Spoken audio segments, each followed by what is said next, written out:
My name's Chloe Coppett with Exergy Energy, and I'm also here with Barry. Barry Rodgers. He's one of our analysts here at Exergy, and I just wanted to, ask him some questions about what we can expect this summer with El Nino, El Nino, the power outages, and its effect on the prices that we'll see in the energy market. But before we start, I just wanted to let everyone know that this is being recorded. So just so you're aware of that. And then we will have a chat function. So if you have any questions that we don't get to throughout the interview, feel free to throw those in the chat and we will respond to those within the next day. So Barry, I guess to give the audience kind of a little background on you, just feel free to kind of share anything that you might feel be relevant to the conversation. Yeah, so I've been in the power industry for, gosh, probably a little over 15 years now. I started out at the Public Service Company of New Mexico, so that's in the Western Interconnection, and that was trading West Power. We had an affiliate company in Texas called Optum Energy, so I then moved to Texas, which is a deregulated market, electrically disconnected from the rest of the United States. It functions very differently from something like the West market. I then also expanded into the PJM and Mexico markets. So doing energy trading those markets, generation dispatch, we would manage and run power plants, get the power contracts, the fuel contracts, dispatch them into the market, do forward sales on power, hedging, all of those things, all of the commercial operations of power plants. So very much well versed on the internal machinations of the power grid and the implications of things like weather. Yeah, awesome. Thank you.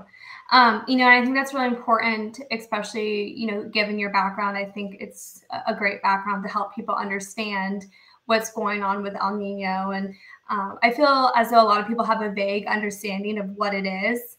And, there's been a lot of news articles that have indicated that El Nino has arrived. But they're pretty light and, as I said, vague on the details, especially as it is related to power generation and load. So I was curious if you would kind of help our audience understand the implications and just a little bit of the background on that.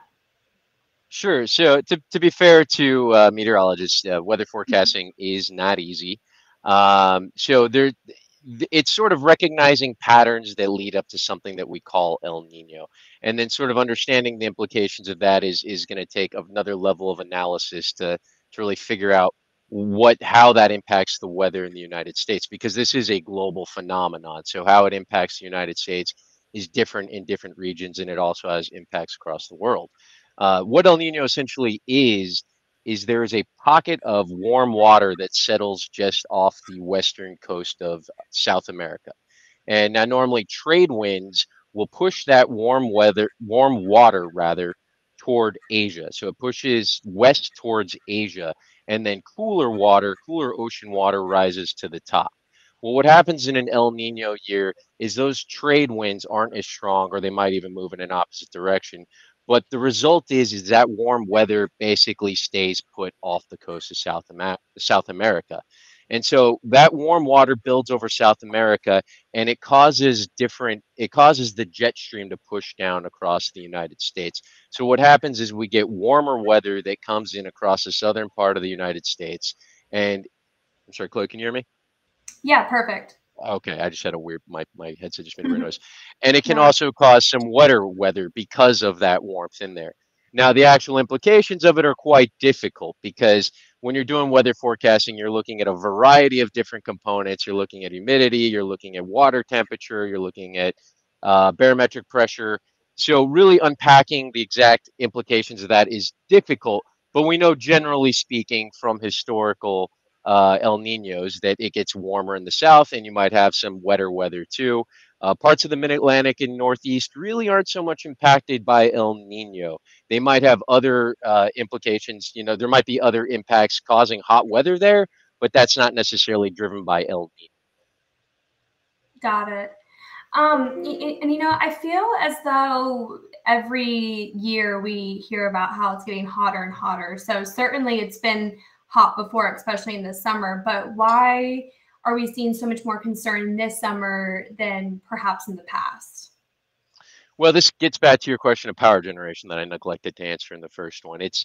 It's the weather drives the demand on the electrical grid. So as I'm sure most people are aware or notice, their utility bills tend to go up quite a bit in the summer, at least in hot weather states, and that's because you're using more air conditioner. So as that electrical demand goes up, we're requiring more electricity to be generated. So when this hot weather comes through, we have to be sure that we have adequate supply to meet that demand. Well, this hot weather, it causes a number of issues because one part of load forecasting is very difficult. It's much like weather forecasting because the biggest component of load forecasting, so this is electrical demand, is the weather. So when you throw that component in there, and then you kind of mix it around with a lot of unknowns. For instance, we've had prior El Ninos, but ocean water temperature has never really been warmer, or at least from the historical data we have, we don't have a data point that says when ocean water is this hot, what is the implication of the El Nino? Well, we kind of have that situation this year that the ocean water is warmer than it's ever been, and we know we're approaching an El Nino event. So how exactly is that going to impact things? Is it going to be an order of magnitude hotter? I don't have to be too predictive here because yesterday we saw Texas really blow up. The temperatures went, it's been hot, hot, hot in Texas, and their electrical grid was at the market cap for a lot of yesterday because they were so strained on their electrical usage due to the hot weather that they were struggling to meet it. So it's a couple of components now too, because demand was always driven by the weather, but now it's more and more impacting supply. So historically, supply was impacted, thermal generation supply was impacted by hot weather, much like you might think of a car or a mechanical device, something you're used to, that when it's in hot weather, it tends to not perform as well, right? We cool all these servers and electronic equipment down to perform better because of the heat. So essentially, a power plant's the same kind of thing. When it gets hot out there, you lose a lot of the capacity that a power plant provides. In Texas, it might be like 20%, for instance. So now you have 20% less thermal generation available to meet that demand. Well, as we all know, the proliferation of renewables in the last year has been pretty profound. And in a place, once again, I know Texas very well. I came from Texas. I always relate to Texas. But Texas also has about the highest percentage of renewables of any state. They have over 30,000 megawatts of wind and about 15,000 megawatts of solar. And they're electrically disconnected from the rest of the power grids, meaning they have to manage all of that internally with their other generation sources. Well, the weather has an impact on those renewables.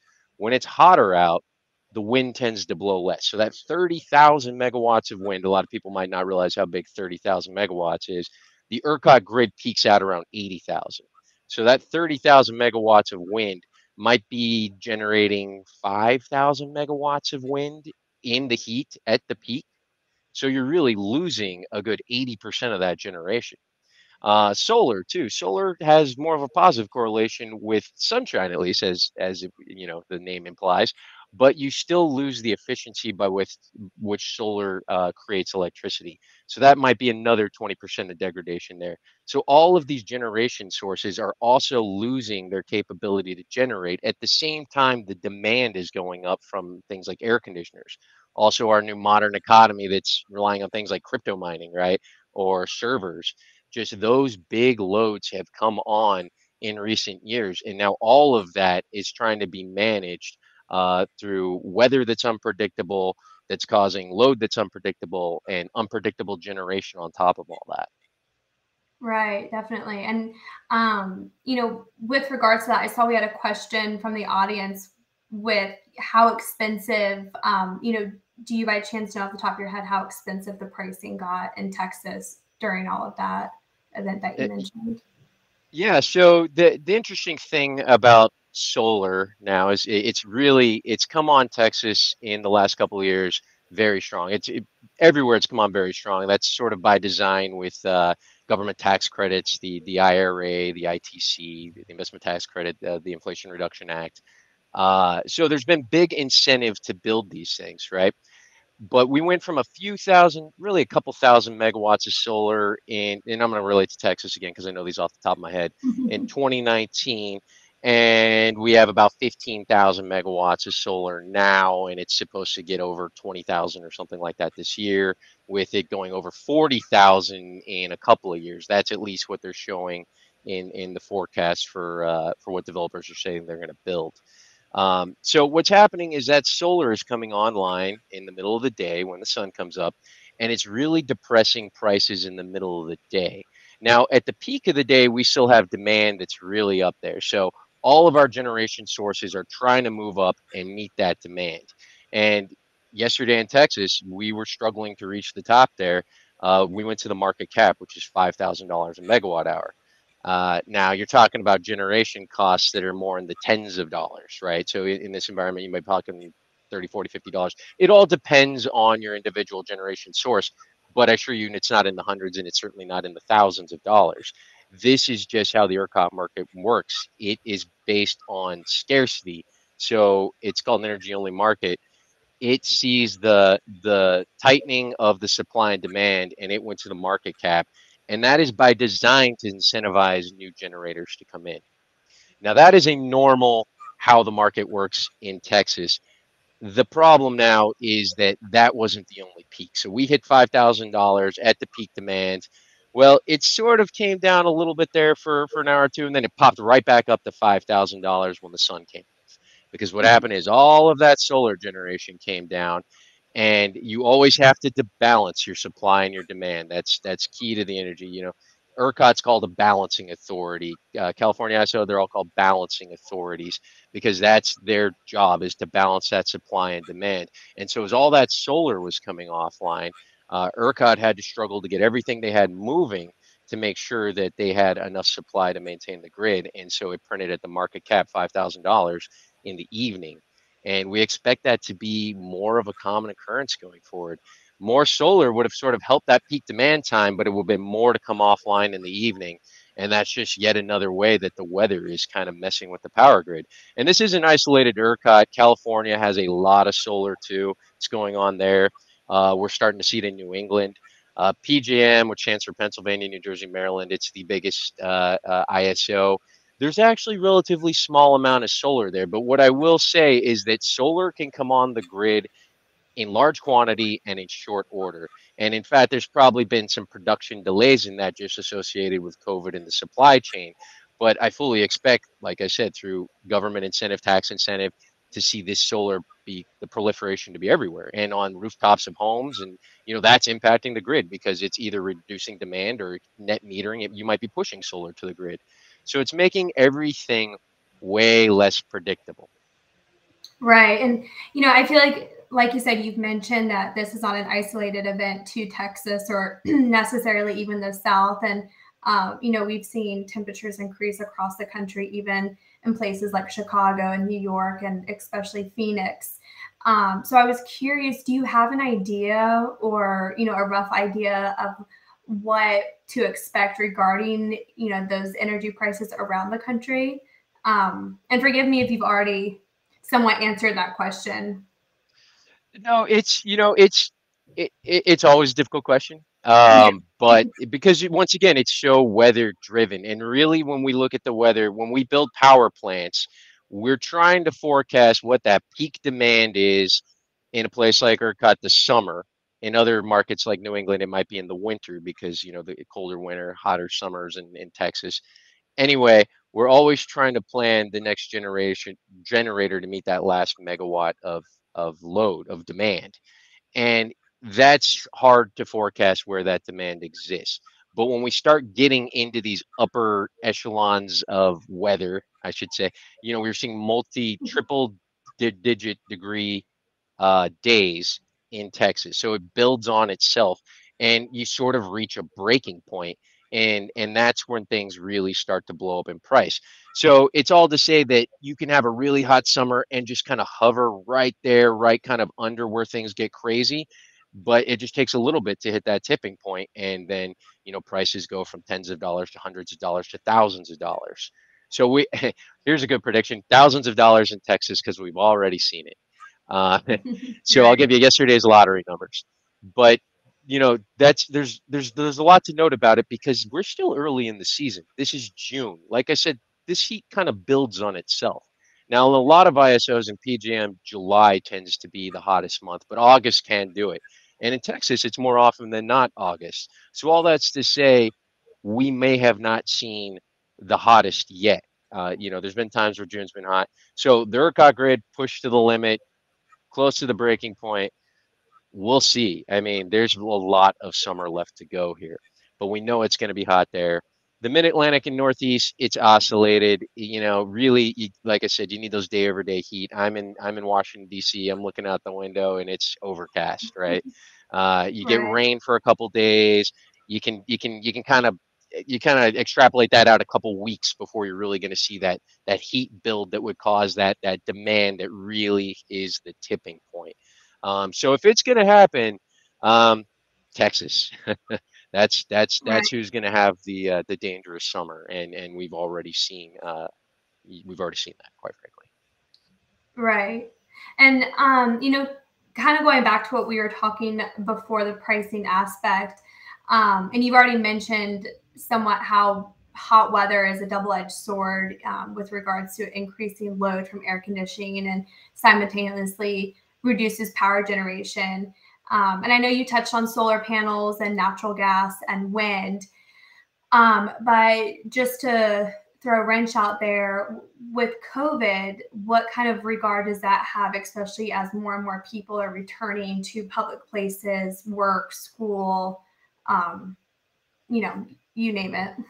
COVID was interesting, obviously from a variety of reasons, but when you think about something like system planning, it really threw a wrench into it because people go out and they you have to look out years because the development cycle on things is years. So your forecasting becomes very important. But when you throw COVID in there and you took businesses out, or you might have slowed the development of new industry or new commercial, it made forecasting that much more difficult. And then the supply chain got all screwed up, right? So we're still kind of unraveling what happened with COVID and where we are and how our system planning was impacted. And a lot of people are finding out they're kind of behind. COVID set things back and it kind of made our forecast change. And now things are roaring back. Or I should say, the economy is also changing. Like I said, things like crypto mining can put a lot of electrical demand on the grid in short order, whereas that used to be something like an oil refinery that might take years of development. So it's all just changing. It's become a more flexible, more volatile grid, and COVID is a part of that. Interesting statistic I saw today from it's called Castle Security Systems. They're basically the badges that you get when you work in a commercial office space and you go into work, you badge into the office, right? And that lets you in. Right. Well, what they know, because they have these badges, is they see occupancy at commercial buildings, right? So an office building. And they're saying New York just hit the highest it's been in a couple of years at 50%, right? So only 50% of New York office space is currently occupied in the post-COVID world. And so what does that mean? Like, how is that going to change? Are we going to see more companies want people come back to work, or have we just fundamentally changed where now it's going to be more work from home? So is that office space going to continue to be office space, or is it going to be repurposed as multifamily living? And multifamily living has different implications for load than office space. Uh, it's all to say that system planning has never been more difficult and therefore more volatile, and quite frankly, is going to be subject to more hiccups. I mean, the power grid is sort of built with contingency in mind. When you see a lot of power Mhm. outages occur, those aren't necessarily planned, but they happened by a relay by design to save the grid. So things like that are going to happen more often, that are automatic triggers to save the grid till we can kind of stabilize it and put it back online. And so how do we buffer those times? That's really the challenge for the grid in the coming future, because the load is coming hard and fast. but it takes way too long to develop power plants to compensate for that. Furthermore, the power plants that we can develop quickly are the renewable ones, and they're causing even more volatility. Right. And, with regard to COVID and, how that kind of transitions, or how it does transition into the health effects and productivity implications that hot weather conditions impact.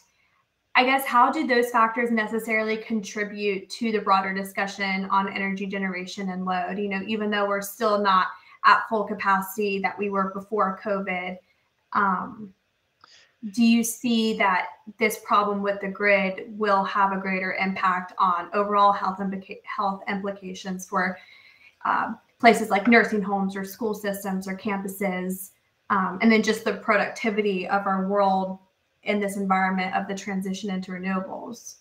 Sure, yeah, it's important to note it's not all about the money. I work on the money side of things, so I tend to focus on that. But yes, when the grid has issues, you'll see it on television. If homes lose power, people die. I mean, it's the air conditioner is vital in a hot weather environment at triple degree temperatures. It really can be the difference between life and death having electricity. Now, throw on top of that are more at risk people, your elderly people, they might have life safety devices. There might be a ventilator. They're more prone. They can't leave their homes as easily, so they're more prone to suffering in these heat waves. So it's vital that places like nursing homes ensure that they have enough of a backstop for potential volatility in the grid. And really, a place like a nursing home wants resiliency. They probably want something more like a backup generator. Now, we talk about batteries a lot, or you hear about batteries a lot these days, I think primarily because the electric car uses so many batteries. And batteries are a good solution for the right problem. The right problem can be the grid, because the grid has this problem where for a couple hours at night the solar ramps out, it just disappears. So if we can sort of harness that solar power during the day, or even better, the wind power overnight, because that's the real cheap energy. Wind is generating most of its power overnight. We also aren't using much power overnight, so the power price is cheap. If a battery can charge overnight and then use it during the day, or really use it during that couple of hours when the solar ramps out, that can really help buffer this problem. But a business doesn't work the same way. Something with life safety, a couple of hours on a ventilator saves you for a couple hours, but what do you do after that, right? So businesses where power is mission critical really do need to look up things like backup generators. Right, definitely. And I feel like we've probably already covered most of the secondary effects, but I'm curious, aside from power generation and load, what are some other impacts that are likely to arise from this combination of El Nino? It's the hot weather conditions that come with it. Our country's increasing energy demands. Are there any additional secondary effects that should be considered that maybe might not come to mind for most people? Yeah, I think I've touched on most of them. A lot of it's related to just there's so many moving pieces here, and the more moving pieces you throw in, the harder it is to predict. It's sort of like the weather or load forecasting. It's you're taking all of these variables, and the more unknown of the variables, the more unknown of the outcome. And our variables have never been more unknown. So, if I apply that, like I said, to weather forecasting, it's, well, I the water temperature is hotter than it's ever been. We have data points that Mhm. exist for what happened in an El Nino year when the weather was like this, but we don't have that. So it's kind of uncharted territory, and we're gonna kind of figure it out as we go. Unfortunately, we need to be prudent. We need to look at other markets, look at Texas, and look at California, and understand that if you add solar, you're kind of changing the problem, right? You're kind of solving a problem of demand in the day and creating a problem of supply at night. So, how do we move into the future and effectively balance all those things? What is the legislation that needs to occur? We've already thrown the incentives out there to build this stuff, right? The economic incentive is there, it's on its way. But we need to be prudent in understanding the implications of that. And I think I think people are going to be slow to that game. I mean, it's tough because a lot of the economic incentive for it doesn't kind of exist until the problem occurs.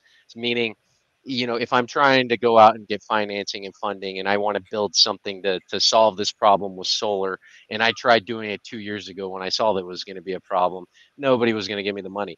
Now that they see it's a problem, okay, maybe I can start to get money, but guess what? I'm years of development away.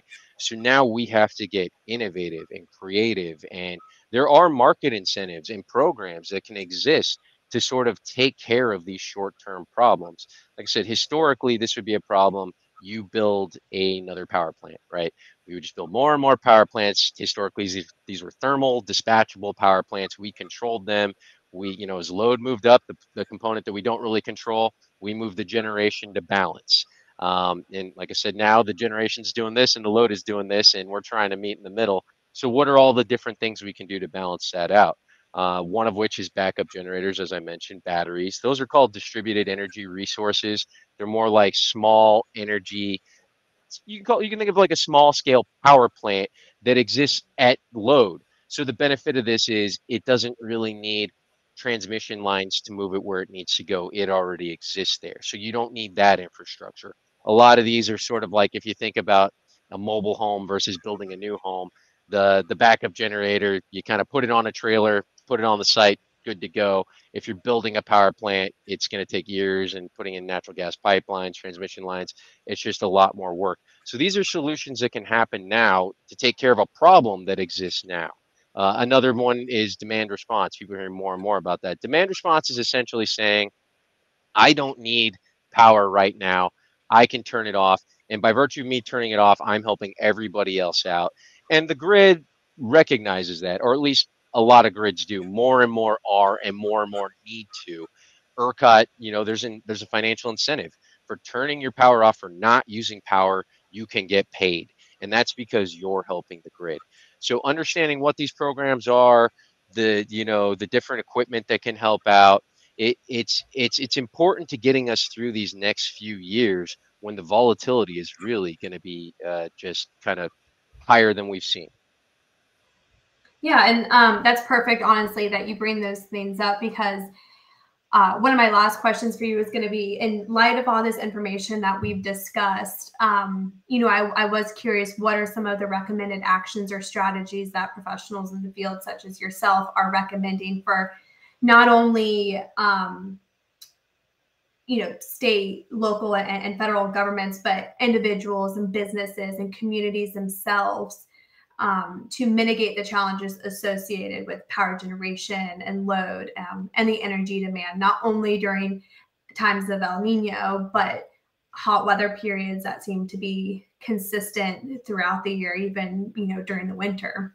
Um, and, I know you've touched on a lot of those, but are there any, maybe like lifestyle changes or just small things that aren't necessarily talked about a lot that people could start implementing?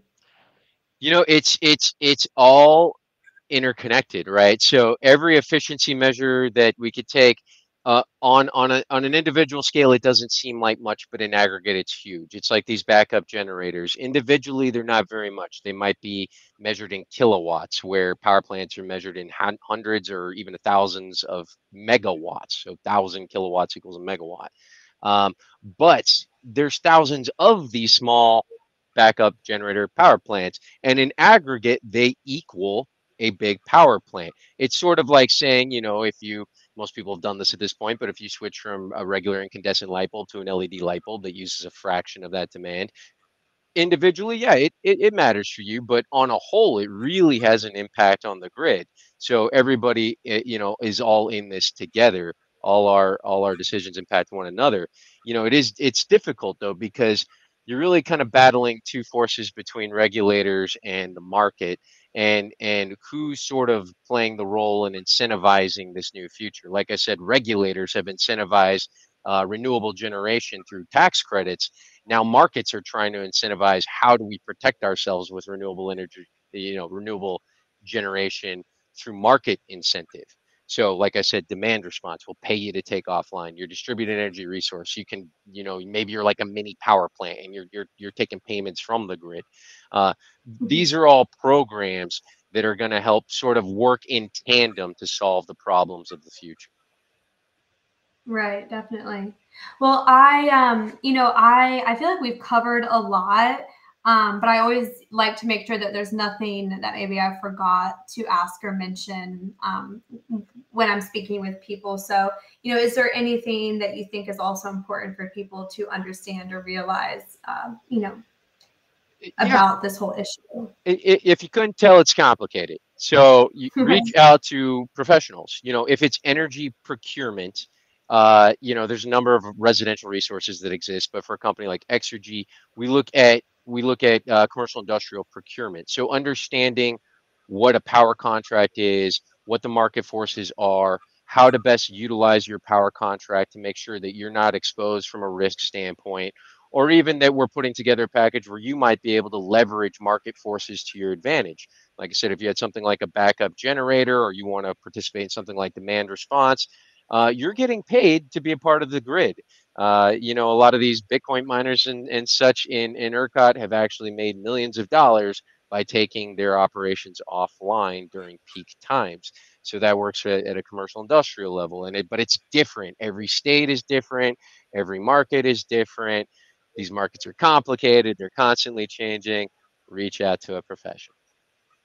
Yeah, definitely. And I think that's one of the great things about Exergy is we have people like you on our team that can help the public figure those issues out and how to, recoup money that they might just be letting go, even if they, a lot of businesses have backup power already installed and so forth. So, I think messages such like this are really important to get out there so people know that there are options and it doesn't have to be so complicated. So I really appreciate you, taking time out of your day to share more information about that. And if there's anyone in the audience that has any more questions, always feel free to reach out to us. We'd be happy to answer any of those questions. And feel free to visit our website. There's a ton more information on there. But if no one else has any questions, I guess that wraps it up for us today. Thank you. Thanks, guys.